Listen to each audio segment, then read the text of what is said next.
పంచాయతీ ఎన్నికల వేళ ఉద్రిక్తతలు నెలకొన్నాయి. ఖమ్మం జిల్లా కోణిజర్ల మండల పరిధిలోని కొండవనమాలలో అర్ధరాత్రి వెంకటేశ్వర్లు అనే వ్యక్తి ఇంటిని నిప్పు పెట్టారు.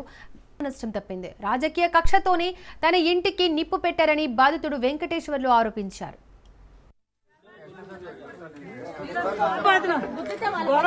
రాత్రి ఎవరో గాని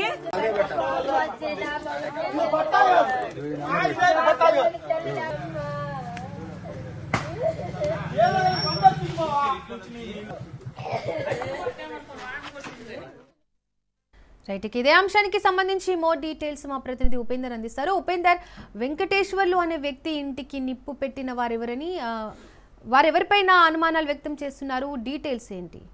పోలీసులు ఏం చెప్తున్నారు?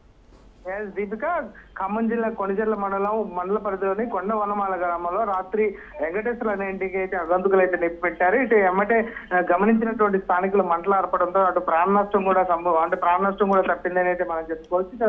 రాజకీయ కక్షతోనే తన ఇంటికి నిప్పు పెట్టారని చెప్పేసి అయితే అటు ఆ వెంకటేశ్వర్లు కూడా ఆరోపిస్తున్న పరిస్థితి కనిపిస్తుంది. ఏదైతే ఆ గ్రామంలో ఇద్దరు రెబల్స్ కూడా ఒకే పార్టీకి సంబంధించినటువంటి ఇద్దరు కూడా రెబల్స్ కూడా పోటీ చేయడంతో కొనకంచి రామారావు, అదే విధంగా బోసు నాగమణి కూడా ఇద్దరు ఒకే పార్టీకి సంబంధించిన వారు పోటీ చేస్తున్నారు. ఈ నేపథ్యంలోనే అటు తను ఒక వర్గానికి కొమ్ము కాస్తున్నాననే ఆరోపణతోనే తన ఇంటికి నిప్పు పెట్టారని చెప్పేసి అయితే వారు ఆరోపిస్తున్నారు. మరోవైపు ఇటు ఏదైతే